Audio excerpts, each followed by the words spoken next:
trilha Work-Life Harmony nas sessões do Brasil pelo G100, Mission Million, que é uma missão global que nasceu no coração da Índia com a doutora Harbin Rai, que é uma ativista do empoderamento feminino, uma ativista das mulheres, e tem esse movimento pelo mundo todo para trazer e para abrir portas e trazer oportunidades para as mulheres em diversas posições, em diversas áreas da vida. Para isso, ela criou o G100, Mission Million, que nomeia 100 mulheres no mundo, com 100 temas globais, para ajudá-la a disseminar essa missão. E essas mulheres, pelo mundo, nomeiam mulheres em países que também vão continuar com a sua missão por todos esses países, e nomeiam outras mulheres, e nós fizemos uma cadeia, uma força, uma grande teia desse movimento. Esse movimento acontece porque existe um homem ajudando cada uma dessas mulheres. Então, a Harbin tem um homem que ajuda ela, eu tenho um denim partner que me ajuda, a Bia também terá um, e assim sucessivamente. Porque nós entendemos que é o he for she. Aqui a gente fala que o homem ajuda a abrir esses caminhos para as mulheres. E estamos iniciando a nossa missão na minha asa, que é a ala Work-Life Harmony, que é algo que eu acredito muito, é algo que, pessoalmente, eu tenho trabalhado para a minha vida já há muitos anos. Tenho o grande desejo de conseguir levar isso para a vida das mulheres, né? E conseguir criar essa trilha e ajudar a construir essa trilha. E por isso a Bia foi escolhida para representar a gente no Brasil, e não pôde ser a melhor escolha, está sendo fantástica essa nossa trilha. Queria apresentá-la, ela é uma super entusiasta da saúde, ela é escritora, e é uma super mulher que está aqui conosco, ela é mãe, tem 2 filhos. Passo a palavra para ti, Bia, agora para apresentar os nossos speakers, que eu já agradeço desde já de estarem aqui conosco nessa missão incrível.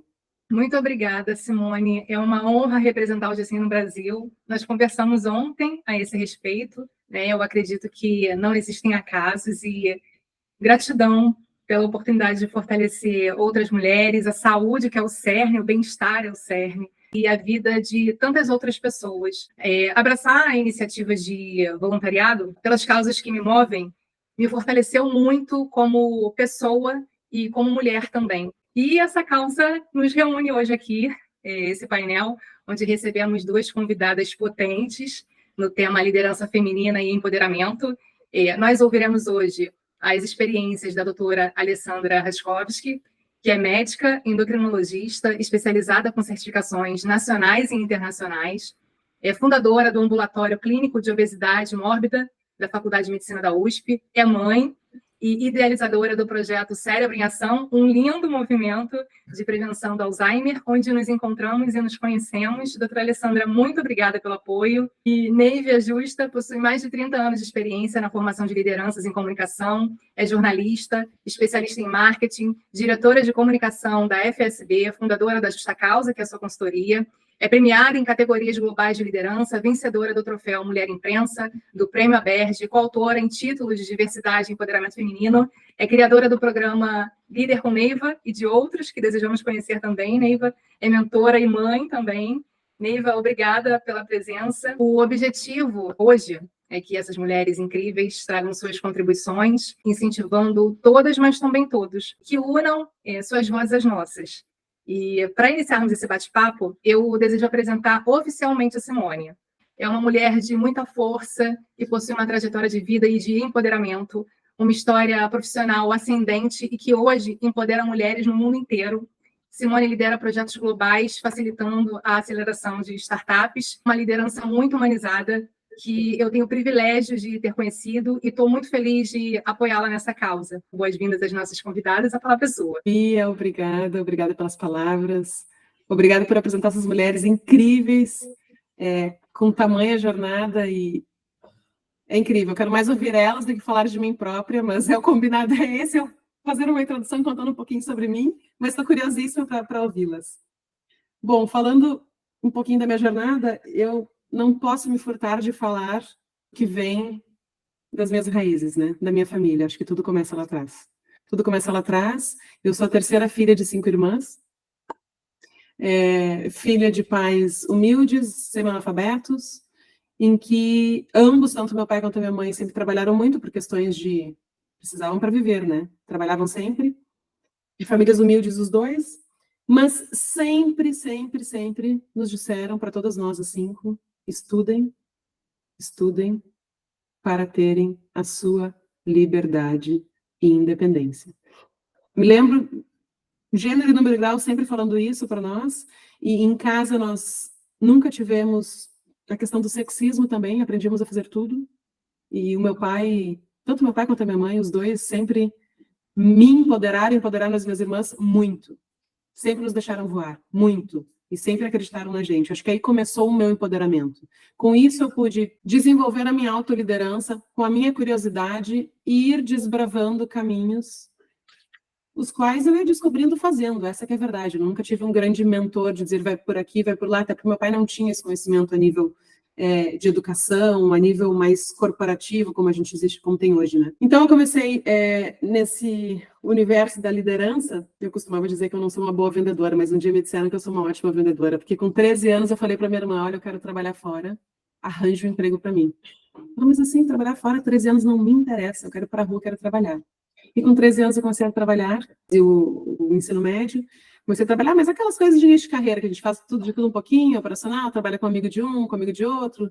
Então, trabalhei na área de marketing, trabalhei cuidando de crianças, trabalhei como vendedora de loja, onde eu aprendi muita coisa, tinha um chefe duro, e até que eu entrei no segmento de educação. No segmento de educação, quando eu entrei, foi onde eu tive a minha primeira posição como liderança. Assim, na verdade, uma posição de liderança que eu acho que foi jogada para mim. Simone, olha, o gerente aqui está com problema, tu quer ficar interino substituindo ele? Eu falei, olha, na área de finanças, tá bom, posso tentar, vamos ver, não sei como é que vai ser isso. E ali eu me apaixonei. Ali eu me apaixonei e comecei a deslanchar e vi que eu tinha condições de entregar muito mais do que eu imaginava. Isso eu tinha 18 anos, não, 20 anos. 9 anos. Com 20 anos, me convidaram a assumir uma posição de uma filial em São Paulo, que para mim ir para São Paulo naquela época, em 1996, era como se eu saísse e fosse trabalhar em Nova York. Imagina, eu sou do sul do Brasil, era Nova York para mim. Eu não conhecia ninguém, não tinha dinheiro para ir, eu fui com a minha mala, com a passagem e fui para lá. E lá eu comecei a me desenvolver muito como líder, entender muito sobre pessoas, e dali deslanchou minha carreira, voltei depois para o Rio Grande do Sul, e assumi áreas de controladoria, depois eu entrei no segmento de oil and gas, que é um segmento ultra mega masculinizado, como vocês sabem, segmento de infraestrutura também, logística, alimentação, vários segmentos, mas quase todos segmentos focados no universo masculino como equipe, como time. E aqui eu precisei muito, mais uma vez, exercer o meu empoderamento e a minha liderança para conquistar espaço, ser respeitada e conseguir construir minha trajetória. Finalizei minha trajetória há 4 anos atrás, no Brasil, como a primeira CEO mulher em oil and gas no Brasil. Eu estava cansada do mundo executivo, quis fazer uma pausa na carreira, mudamos para Portugal, mudei com a família toda para Portugal, vivo aqui hoje. E aqui eu pude me dedicar a outras coisas que eu já fazia em paralelo, mas que hoje eu faço muito mais presente, que é o ecossistema de empreendedorismo e inovação, onde eu atuo em programas globais, como a Bia falou, e muito para o Brasil também eu atuo. Atuo também em outras frentes com mulheres pelo mundo, como speaker, como voz ativa, sou triatleta, sou mãe da Daphne e da Yasmin, casada com o Guilherme. Tenho muito orgulho das minhas filhas, são 2 grandes mulheres, e a minha pequena diz, mamãe, com quem que é que tu trabalha? Tu trabalha com tanta coisa diferente. Ai, filha, eu te explico, mas assim, talvez tu não vai entender tudo. Tá, mãe, já sei, tu é uma Barbie, né? E a Barbie nos diz que a gente pode ser quem a gente quiser ser. Tu é uma Barbie. Então, essa sou eu, sou a Simone, e é um prazer estar aqui com vocês, e é um prazer poder, juntas, levar essa voz para o mundo e ajudar mais mulheres. Queria muito ouvir de vocês, das duas, como que vocês vivenciaram essa questão do empoderamento e da liderança nas suas vidas e nas suas carreiras. Contem para nós um pouquinho. Meninas, é uma honra, uma alegria imensa estar aqui, né? E eu olho para trás e, como você falou, realmente, eu acho que a base familiar, principalmente no sentido de amor, eu venho de uma família muito grande, muitos primos, tios, eu brinco que hoje em dia eles estão mais velhos, então, como médica, dá um trabalho danado, mas é muito, eu tenho muitas memórias e a gente sempre viveu uma situação de apoio, né? E com o tempo, eu sempre quis fazer medicina, nunca pensei em outra coisa, porque eu sempre gostei muito de cuidar, né? Eu falo que eu gosto de cuidar de gente.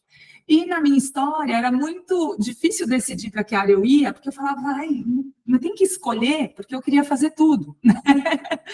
E eu fiz clínica geral, né? Eu queria, na realidade, fazer medicina de família, porque eu entendia que isso era um jeito de você não cuidar só da pessoa como um todo, mas cuidar e relevar o contexto que ela vive, né? Então, não existia essa especialidade na época no Brasil, eu fiz endocrinologia.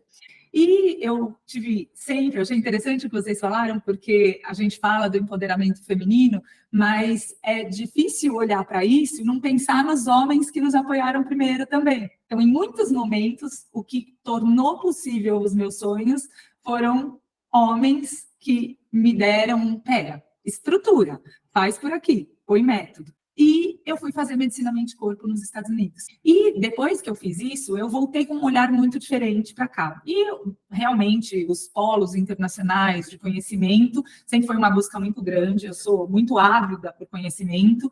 E, ao mesmo tempo, eu também acho que a criatividade é uma das grandes habilidades das mulheres empoderadas. Então, quando eu voltei de um curso sobre neuroplasticidade cerebral nos Estados Unidos, e me impactou muito, porque um dos slides era assim: próxima epidemia de Alzheimer. Brasil era o primeiro da lista. Eu falei, Brasil? Isso era em 2016. Quando eu olhei para isso, eu falei, meu Deus, a gente não escuta nada no Brasil. Então, eu cheguei aqui no Brasil e eu comecei a olhar. Falei, o que tem aqui? Vamos fazer alguma coisa.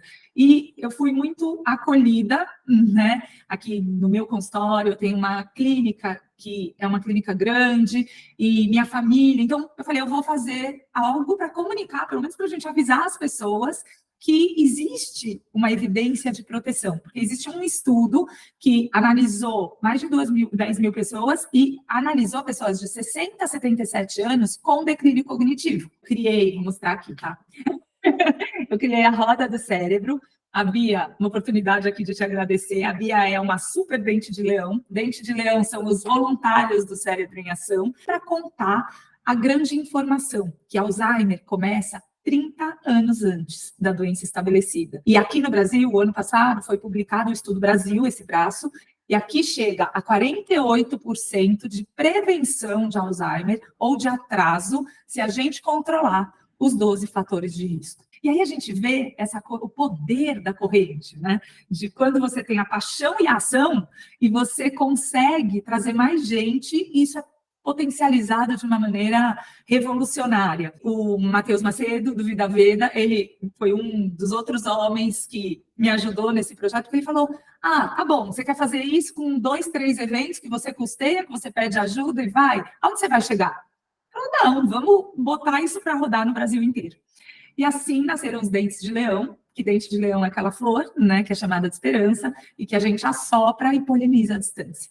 E os voluntários e a Alexandra, ela me ajuda muito. E tendo também, agora a gente conseguiu entrar para projeto de idoso, de proteção ao idoso, via Instituto. Ontem eu estava na LESP, na Assembleia Legislativa, com várias mulheres que batalham pelo cuidado com câncer de mama, com diagnóstico precoce e tudo, e porque o hormônio, a reposição hormonal, também é um fator de neuroproteção, porque a gente vai passar 1/3 da vida na menopausa.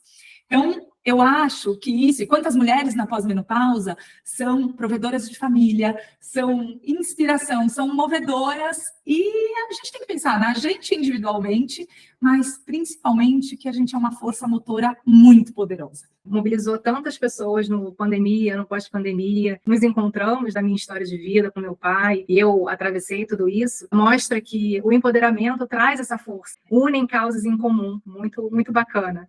E você abraçou com tudo, eu te agradeço muito. Eu acho que também é um recado para as mulheres. A gente se empodera quando a gente faz o bem, porque você também se fortalece, encontra pessoas quando você abraça uma causa, e você se sente poderosa quando você olha e realiza, né? Muito, muito. Isso é verdadeiro. É fantástico, e parabéns pela tua jornada, e parabéns por mover tantas forças, e liderar tantas forças, e empoderar outras pessoas a ajudarem nessa força toda. Realmente, assim, a questão do voluntariado é algo que muda muito nós próprios, seja a causa que for. Eu tenho um exemplo de eu comecei a voluntariar 15 anos atrás, e eu lembro que na altura o meu líder direto disse, olha, eu nunca tive tão motivado em toda a minha vida. Neiva, tudo contigo. Adoro esse nome Justa, adoro esse nome.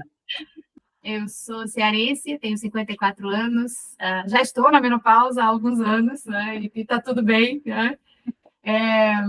tenho 2 filhas, uma de 20 e uma de 18, a Luísa e a Júlia. E eu me conectei muito com as histórias que vocês contaram, porque eu também venho de uma família muito grande, né, com uma diferença. Até os meus 8 anos de idade, eu só convivi com homens, né, porque eu tinha, do lado da minha mãe, né, que era o lado mais próximo, eu tinha meu avô, eu tinha 11 tios, e o meu pai, e 2 irmãos e alguns primos homens. Então, eu fui treinada desde muito cedo a lidar com o universo masculino, a sobreviver no universo masculino, a sobreviver no mundo feito por homens para homens. E o meu pai me treinou para ser como ele, né? Para não ter medo, para ter coragem, para me jogar no mundo, para aprender fazendo, como você bem trouxe, Simone. Tive todas as oportunidades, né? Venho de um lugar de privilégio, de fato, mulher branca, que teve acesso à melhor educação, morei fora do Brasil para estudar, mas vim para São Paulo aos 23 anos, sem conhecer ninguém, porque eu queria começar uma carreira corporativa aqui. Na verdade, a história é menos glamurosa. Eu não queria casar aos 23 anos de idade. Todas as minhas amigas estavam casadas ou casando. Eu achava que não era possível conciliar carreira e maternidade, então não passava pela minha cabeça que algum dia eu ia casar e ser mãe. E eu tinha começado uma carreira de jornalista, sou jornalista de formação, eu tinha começado uma carreira de jornalista muito bem sucedida aos 22 anos, 21 para 22. Virei apresentadora de TV ao vivo, tinha uma coluna que era a mais lida do Ceará, já tinha passado por experiências em publicidade, pesquisa de mercado. Então, eu olhava para o lado e dizia, tá, para onde eu vou agora, né? O que eu faço aqui no Ceará se eu estou começando por onde as pessoas terminam, né? E aí eu arrumei uma pós-graduação e vim para São Paulo, e o plano era nunca mais voltar, e de fato nunca mais voltei. E construí uma carreira corporativa, eu fiz após construir uma carreira corporativa. Com 25 anos eu já era gerente em multinacional americana, só porque eu falava inglês fluentemente, eu não sabia nem o que fazia um gerente de produto numa multinacional americana. Mas, de novo, tive homens líderes que acreditaram no meu potencial e que me ajudaram a me desenvolver. Então, aos 25 anos, o CEO me contratou dizendo, eu vou te ensinar o que faz uma gerente de produto, porque eu jamais vou achar alguém com a fluência do inglês que você tem, né, para começar já no dia 1 falando com a matriz e resolvendo as coisas com a matriz. E assim foi a minha carreira inteira. Tive grandes líderes que enxergavam o meu potencial mais do que eu mesma enxergava, né, e me desafiaram. E eu acho que a gente tem que agradecer a todos os homens, porque no mundo em que eles são 95% das lideranças, ainda, né, das altas lideranças, sem eles a gente não faz nada. Os homens não são os nossos inimigos, ao contrário, são os nossos maiores aliados para que a gente ocupe devidamente os espaços que nos cabem ocupar. E eu fiquei, Simone, Bia e Alessandra, completamente inconsciente da falta de igualdade de gênero, da falta de mulheres, né, em posições de alta liderança, até os meus 45 anos, porque eu estava muito ocupada, fazendo a minha carreira dar certo. Casei, aos 32 eu casei, aos 34 eu tive a minha primeira filha, aos 36 tive a segunda, saí do mercado de trabalho, na época eu trabalhava na Natura e não existia trabalho remoto, nem flexibilidade nenhuma, e a Natura era em Cajamar, e meu marido estava trabalhando no Rio, e a gente não tem ninguém aqui, então precisei montar uma rede de apoio, e resolvi sair da Natura, e fiquei 4 anos como empreendedora, tive um negócio próprio, uma marca de varejo de luxo com um sócio espanhol, e aos 39 eu voltei para o mercado de trabalho, de uma maneira muito inusitada. A Skin Cariol estava precisando de uma gerente de comunicação e eles me encontraram no vagas.com e eu fui fazer entrevista com eles sem conhecer ninguém da Skin Cariol. Fiz 2 entrevistas e fui contratada. E fui contratada por um homem que enxergou em mim o talento que ele precisava e não todos os vieses que ele podia enxergar. Porque eu tinha 39 anos, eu estava fora do mundo corporativo há 4 e eu tinha 2 filhas pequenas. Só aí já bastava para qualquer um dizer, não, ela não vai dar certo. E foi assim que eu voltei para o mundo corporativo e a minha carreira, né, já era uma carreira que tinha boas passagens, decolou. De lá fui para a GE, depois para a Goodyear. E na Goodyear, quando eu cheguei em 2014, prestes a fazer 45 anos, eu descobri que eu era a primeira mulher na diretoria da América Latina em 99 anos. E eu levei quase 1 ano para entender o que isso significava, porque eu tinha aquele conflito, eu tinha o que eu chamo de orgulho de autoria, sou incrível, sou a primeira mulher, mas durava 2 minutos isso. Eu olhava para o lado, eu estava cercada de homens por todos os lados, homens mais velhos, era eu e mais 10, que não sabiam nem lidar comigo, né? E, ao mesmo tempo, eu tive que viajar todo mês com eles, eu tinha que ir para os Estados Unidos com eles, né? E eu tive que ensiná-los a lidar como uma mulher líder né? E não com uma Barbie, uma bibelozinha frágil, que eles não podiam fazer piada, que eles não podiam falar as coisas. Mas quase um ano depois, a Anshan, lá de Goiânia, me chamou para fazer uma palestra sobre comunicação e marketing. Né? E no final da palestra eu falava sobre tendência e eu disse que a inclusão das diversidades humanas seria uma tendência de futuro, falando em 2015, quando ainda não se falava disso no Brasil direito, só as grandes empresas multinacionais que já falavam um pouco disso, e falavam muito da questão do gênero, só da igualdade de gênero.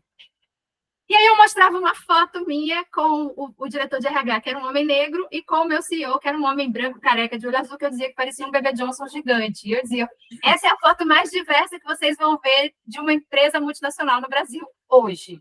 E aí eu dizia que eu era a primeira mulher em 99 anos, e o Marvin era o primeiro negro também na diretoria em 99 anos. Quando eu terminei isso, essa palestra, o pessoal da Anshan veio em cima de mim, dizendo que eu precisava voltar na semana seguinte para um evento de liderança feminina que ia ter.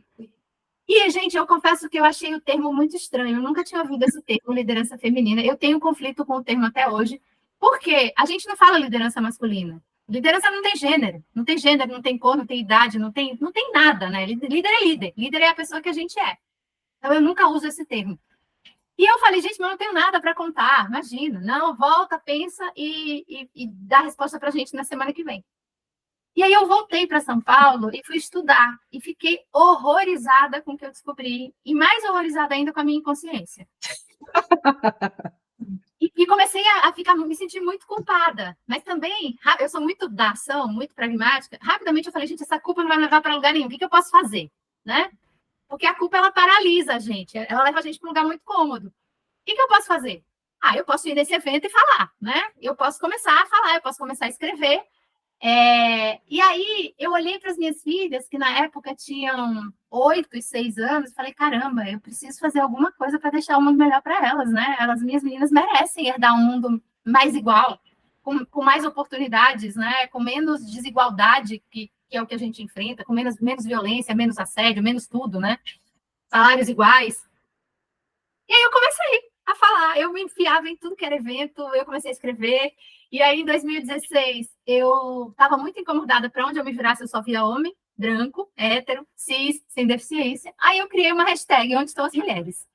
E eu tirava foto de tudo que era canto que eu fosse, que só tinha homem, e podia ser conselho de empresa, secretariado, diretoria, evento, e eu postava todo dia uma foto, onde só tinha homem, com a hashtag onde estão as mulheres. Isso virou um grande movimento, porque eu simplesmente evidenciei o que a gente não enxergava, né?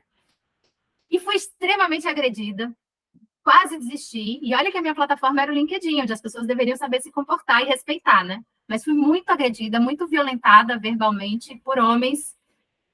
E aí eu fui estudar comunicação não violenta e eu entendi que aquela violência não tinha nada a ver comigo, tinha a ver com quem me agredia. Aprendi a acomodar isso, a lidar com isso. E criei um outro movimento que chama Aqui Estão as Mulheres. Que eu faço um movimento ao contrário. Se somos maioria, estamos em todos os lugares, somos maioria nas universidades, por que a gente não está sendo vista? E aí eu também faço uma curadoria super intuitiva. Qualquer história de mulher protagonizando uma grande história de sucesso, eu posto com a hashtag Aqui Estão as Mulheres e marco a mulher e digo fulana de tal nos representa.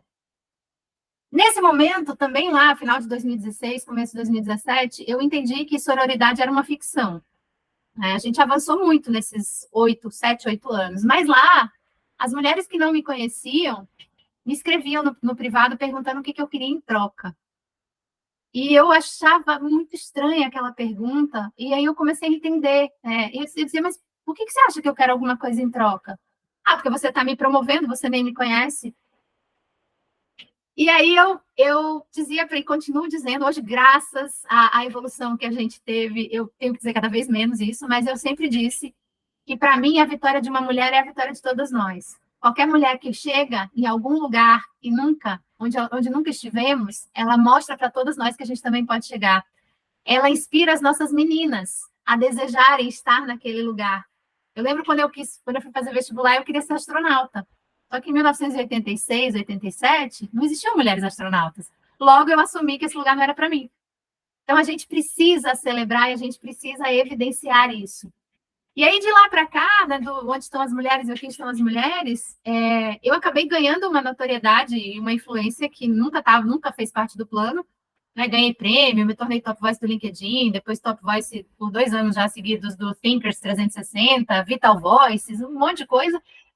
E eu resolvi que eu ia trabalhar e colocar esse lugar de poder que eu ocupo para influenciar mais pessoas líderes a assumirem sua responsabilidade e a colocarem o seu lugar de poder a serviço da construção de um mundo melhor, mais justo e mais igualitário para todas as pessoas, começando pelas mulheres, todas as mulheres. Porque aqui somos todas mulheres brancas, né? Mas a gente tem um contingente gigante de mulheres negras, mulheres trans, mulheres lésbicas, mulheres com deficiência, mulheres 50, 60 a mais, que estão sendo excluídas, continuam sendo excluídas do mercado de trabalho. E a gente precisa incluir todas as mulheres e todas as meninas também, né? Então, eu faço muito trabalho voluntário, sou embaixadora de um monte de causa, focado nessa primeira prioridade, que é garantir que a gente trabalhe para transformar o mundo num lugar melhor, mais justo e inclusivo, para todas as pessoas, começando pelas mulheres e meninas, todas as mulheres e meninas. Neívia, que brilhante, parabéns. Uau, chego a me arrepiar com essa história.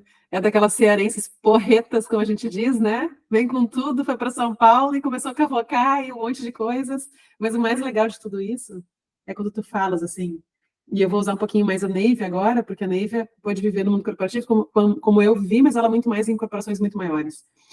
Como nós não nos damos conta de tudo que a gente viveu. Só nos demos conta mais tarde, mas isso é excelente também, porque nos demos conta mais tarde, com o tempo de conseguir ainda corrigir o rumo do barco para que ele vá para o lugar certo e que a gente deixe um legado, né? Eu acho que esse é o nosso propósito aqui, deixa esse legado, mas que para a gente também aprender o rumo certo desse barco, é fundamental os homens estarem juntos. É fundamental que eles nos guiem nisso tudo, nos apoiem e abram portas e acreditem em nós. Sim. Né? Porque, sobretudo, somos humanos. Né?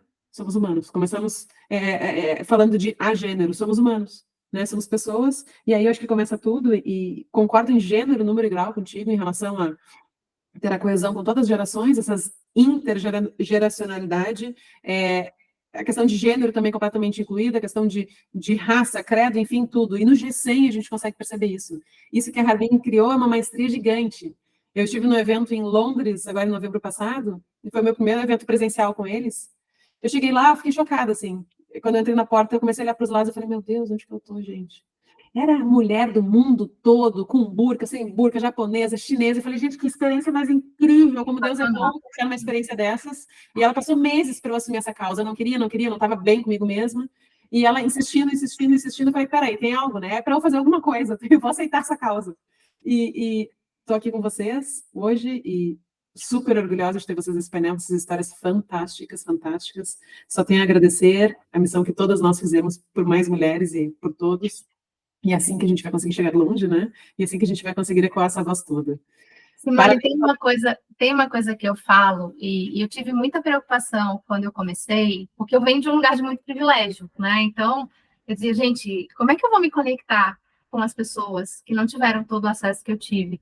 E eu começo contando essa história da minha inconsciência, né? E eu sempre digo para qualquer plateia, a gente não tem culpa dos privilégios nem dos preconceitos que a gente tem.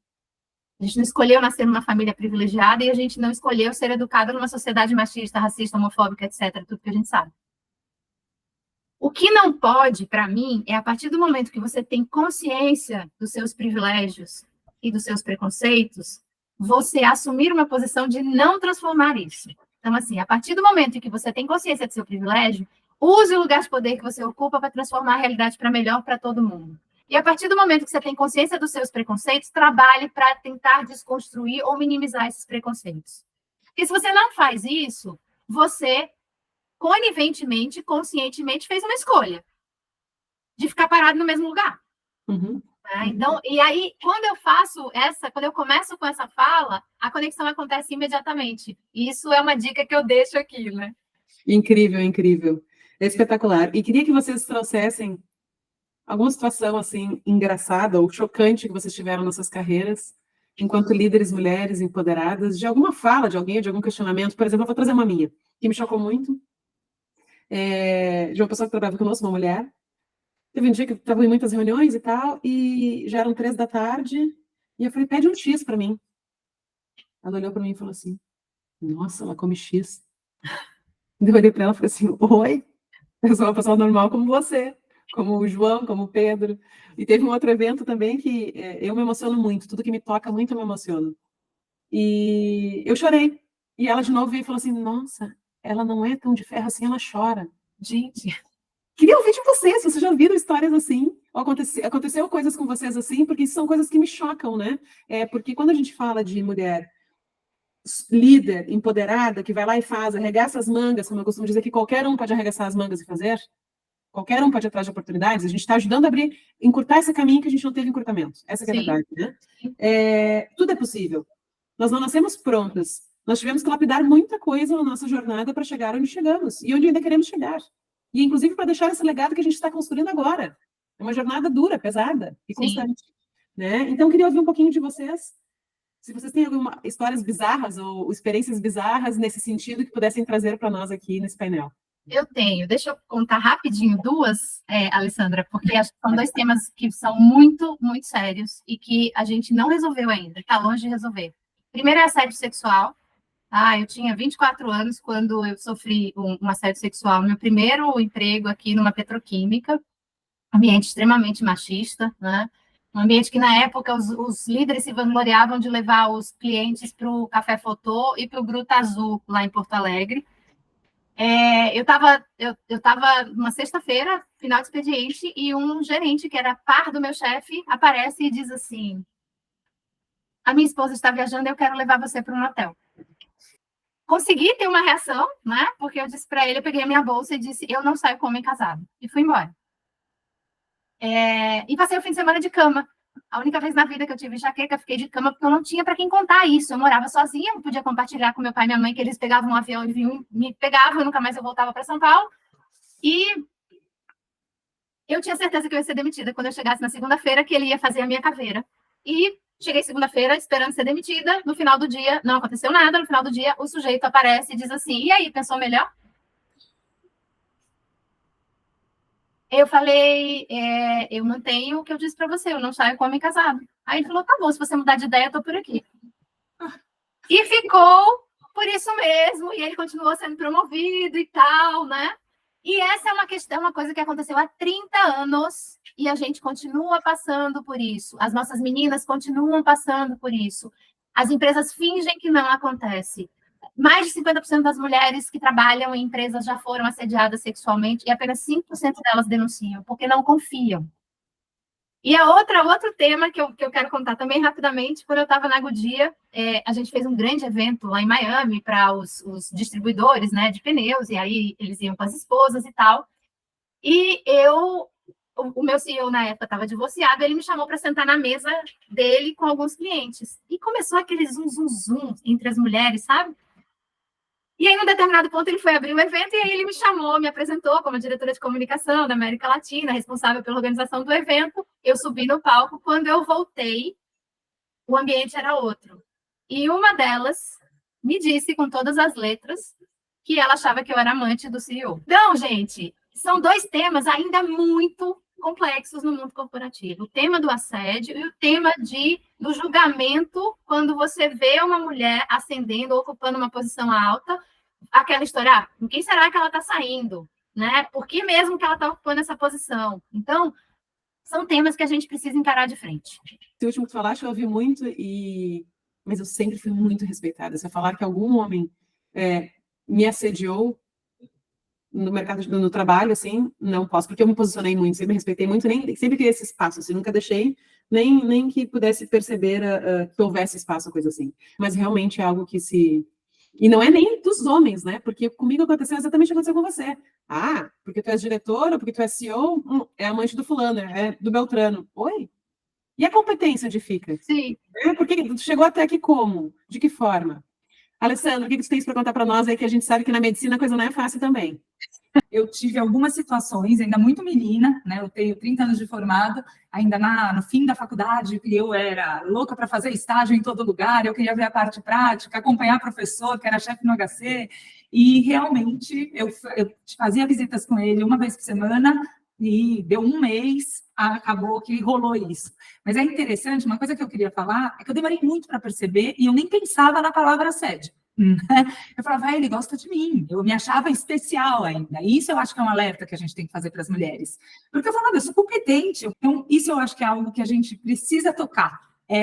Até hoje eu vejo, às vezes, a geração mais nova, talvez elas tenham mais isso, mas muitas vezes mais velha, eu falava, não, isso não é assédio, né? E aí você demora um pouco para falar de que tamanho é isso. E aí você se posiciona, e hoje eu acho que eu me posiciono muito bem, mas isso eu acho que foi uma das primeiras coisas. E eu perdi realmente aquele estágio, tá? Porque eu tive que sair para não ter problemas. E outra coisa que eu queria tocar, e eu acho que ainda mulheres no mundo corporativo sofrem de um jeito e mulheres profissionais liberais sofrem de outro. Então, quando eu engravidei, né? Então, eu sempre trabalhei muito, eu gosto e eu tenho uma potência de fazer, de atender, que sempre foi muito alta. E quando eu estava grávida, no fim da minha gravidez, eu vivi algumas situações em que sócio, e mesmo dentro do hospital, você percebia que mas você vai ficar até quando em casa? Você vai... então a gente pode mudar o tipo de remuneração, porque você realmente, daqui a pouco você não vai ter a mesma força de trabalho. Eu falei, peraí, né? Então, isso talvez, para mim, né, acho que foi o que mais me impactou nesse sentido da diferença homem e mulher durante a vida. Então, realmente foi mudado o tipo de remuneração, né? E eu voltei a trabalhar em 15 dias de pós-parto. Né? E isso, de fato, eu acho que é uma coisa que foi um misto de querer provar de que eu não estou diminuindo a quantidade de trabalho, e não é porque a maternidade não vai me trazer isso, ela só vem somar, né, para mim um prazer enorme, mais conhecimento, me fazer uma mulher melhor, né, até no atendimento de outras mulheres, mas foi muito frustrante, e eu acho que para mim, essa foi a situação mais chocante que eu vivi, no sentido da diferença aí de gênero. Alessandra, eu acho do além isso acontece no mercado corporativo todos os dias. Tem uma pesquisa da Getúlio Vargas que diz que 50% das mulheres que voltam da licença maternidade são demitidas em até 2 anos, né? Ou pedem para sair ou são demitidas. E eu juro, eu tenho uma dificuldade enorme de entender isso, porque eu falo, gente, vamos lá. Se todas as mulheres do mundo resolvessem não ter filho para não prejudicar a carreira, a humanidade acabava. Qual é a parte que as pessoas não entenderam ainda? Qual é a parte que os homens não entenderam ainda? Porque a gente é medida de maneira diferente, né? Os homens, assim, foi pai. Nossa, ele vai ficar muito mais responsável porque agora ele é pai de família. Foi mãe. Agora ela não vai mais priorizar a carreira, a prioridade dela vai ser os filhos. Jesus! Eu tenho uma dificuldade enorme de entender isso. Melhore, né? Precisamos melhorar. É interessante porque eu tenho 2 filhos homens e 2 enteados homens e o meu marido. E é muito interessante como eles já têm uma valorização do meu trabalho de um lugar muito lindo, e que isso seja disseminado. Né? E você ajudou a construir, lógico. Essa é a questão. Eu sempre digo, se a gente tratar só a consequência, que é o mundo como ele está hoje, e a gente não tratar da causa, que é a forma como a gente educa as nossas crianças, meninas e meninos, a gente vai daqui a 20 anos, as minhas netas vão estar entrando no mercado de trabalho e vão viver as mesmas coisas que a gente viveu. Não pode tratar só a consequência, tem que tratar a causa também. Os condicionamentos, né, por detrás de tudo, é uma ameaça velada que acontece, né? Ou tu volta, a remuneração vai ser adequada. Ok, vai para tua licença, mas depois de 2 anos, tu fica 2 anos sofrendo com ansiedade, porque tu sabe que tu corre o risco de ser mandado embora porque tu é mãe. Porque talvez o teu filho vai ficar doente, porque é o normal das crianças até os 2 anos ficarem doentes, é uma questão fisiológica. Se fosse homem, se fosse mulher, a criança fica doente, não importa. E ainda temos que ouvir esse tipo de coisa, e é incrível que a Neiva traz, que é, vamos parar de constituir famílias, e o mundo vai parar de crescer, porque a gente vai, por não criar essa ansiedade, esse medo de perder posições no mercado de trabalho. Isso é um absurdo, completo absurdo, né? E aí passa de novo, a gente volta para a questão do... É o momento do empoderamento aparecer, né? Da sua autoliderança aparecer e se posicionar em momentos como esse, para conseguir conquistar o seu espaço e conquistar aquilo que deseja. Bia, está contigo a palavra, está aí? Quer trazer um contributo teu? Estou maravilhada com tantas experiências e é impressionante, né? Porque a Neivia, você, Simone e a Alessandra trouxeram, em algum momento, alguma fala que tocou na minha jornada também. Eu comecei a trabalhar aos 15 anos, oficialmente de carteira assinada, né, para pagar os meus estudos. Vim de uma educação extremamente rigorosa, isso me endureceu muito durante a vida, e foi bom, né? Não foi ruim, porque me fortaleceu muito. Eu sempre tive uma postura, eu precisei assumir uma postura de liderança desde muito cedo na minha vida. Então, quando eu comecei a trabalhar, eu pude contribuir com a renda familiar. Eu só pude estudar depois que eu comecei a trabalhar, investir nos estudos, porque eu acredito que a educação é o caminho para a gente ter todos esses esclarecimentos aqui, essa consciência, e assumir também um lugar de voz. E vim nessa jornada, sempre tive o desejo de ser mãe. Sou mãe de 2 meninos de 2 gerações distintas. Investir na minha carreira me obrigou a fazer um lapso de tempo de 12 anos, porque eu queria oferecer aos 2 as mesmas condições. Tenho o Gabriel de 17 e o Breno de 5. Me formei em jornalismo com uma Nívia. Só que quando eu consegui encerrar minha faculdade, eu já estava no mercado de trabalho, e eu não tive a oportunidade de me experimentar na minha profissão de formação, mas eu sempre fui muito apaixonada pela palavra, pela escrita, desde 6 anos de idade. Depois eu acabei não ingressando no jornalismo diretamente, mas aplicava a comunicação aonde eu passava. E depois de passar pelo varejo, pelo mercado de TI, que também é muito masculino, fiquei 7 anos no mercado de TI, fui conquistando posições de lideranças, entrei no mercado de saúde, que eu estou há 17 anos, e vim aplicando a comunicação até chegar nessa decisão de trazer a comunicação para a saúde. Eu passei muitos episódios na área corporativa de assédio, até moral, né? E a Simone provocou, traz uma experiência. Eu, quando fiquei grávida na minha última gestação, eu tive um risco de perda e precisei me afastar por um tempo. Quando eu voltei, eu ouvi de uma liderança feminina. Por isso que eu não contrato mais mulheres. Então, isso foi muito chocante para mim. A gente fica um pouco refém também da necessidade do trabalho. Eu acho que quando a gente precisa de um trabalho, acaba construindo uma resiliência até para atravessar determinadas situações. Não é fácil para a mulher, não é fácil. Isso é cultural. Do desmerecimento, de querer justificar uma posição de alta liderança. Nós somos muito capazes. Eu já fui desencorajada muitas vezes na minha carreira. Então, um padrão que a gente precisa quebrar. Todas têm oportunidade de crescimento, todas têm oportunidade de ascender na carreira. Eu nunca parei de estudar e eu acreditava que esse era o caminho para trazer esse empoderamento, para dar voz, dar luz à minha voz. E depois que eu atravessei os 10 anos de Alzheimer do meu pai, foi muito difícil. Foi mais uma vez que eu precisei assumir a liderança dentro da minha família para acolher a patologia dele. Não foi fácil, é uma morte em vida e é muito difícil para quem convive, mas a gente vai criando armaduras também, e eu já ouvi também muitas vezes, Simone, ela chora. Não, a Bia aguenta tudo, a Bia vai lá, porque eu sempre tive iniciativa de fazer tudo, sempre tomar a frente para resolver tudo. Só que até para a gente encarar esses desafios, seja no mundo corporativo, seja na vida como um todo, a gente vai se blindando muito. E eu acho que o caminho é o autoconhecimento, como a Nívia falou, a gente encontrar esse caminho do meio para bravar as nossas batalhas na vida e na carreira e no mundo corporativo, onde seja, mas sem perder essa sensibilidade que o mundo aqui fora diz que a gente não pode ter. Ou então que a gente não tem que ter lugar. Então, assim, todo mundo quer colocar a gente em determinada caixa, todo mundo tem que ficar em alguma caixa. Se você é mãe, você não pode ser uma boa executiva. A gente ter mais voz com o que a gente acredita vai também empoderando a gente. E o caminho disso é o autoconhecimento. Então, assim, eu me vi em muitas falas aqui e fico muito feliz porque foi um debate riquíssimo. Quando a gente fala de bem-estar, né, e que vem ao encontro da ala do equilíbrio entre a vida e o trabalho, a gente está falando de saúde, que é o que a doutora Alessandra traz, e a gente faz isso com a comunicação, que é o que a Nívia vem trazendo aí nessa sua jornada de vida. Eu acho que o poder está na jornada. Sim. Eu acho que o grande mote, né, a chave, é que a gente precisa olhar para a nossa história com muito carinho. Eu, por muito tempo, não fiz isso, né, por todos os desafios que eu atravessei, mas o poder está na nossa história. Então, a gente valorizar isso e trazer isso para o mundo, muitas outras pessoas vão se identificar com isso, para fortalecer outras vozes, sejam femininas ou não. Eu acho que todas as vozes precisam ser ouvidas, e a gente se aliar a pessoas que também desejam se mobilizar por esse bem maior, porque a harmonia ela tem que acontecer no mundo inteiro, não é só na vida e só no trabalho, é no mundo inteiro. Então, só posso agradecer mais uma vez, Simone, a oportunidade de apoiar essa causa e dizer que foi incrível. Eu amei esse painel, amei. E amanhã nós teremos um painel que vai falar de autoconhecimento, que eu acredito que seja também toda a base, né, do que nós conversamos durante toda essa jornada. Nós vamos receber o Cadu Cassaú, também tem uma história linda de vida, ele hoje é mentor de autoconhecimento, vai poder brindar a gente também com esse tema. Então, quero agradecer muito o painel de hoje. Mais uma vez, gratidão por tudo, pelas falas. Foi lindo, meninas. Muito obrigada. Adorei as histórias também, muito. Bem, ganhei o dia, gente. Contem comigo sempre, tá? Essa causa é a minha justa causa.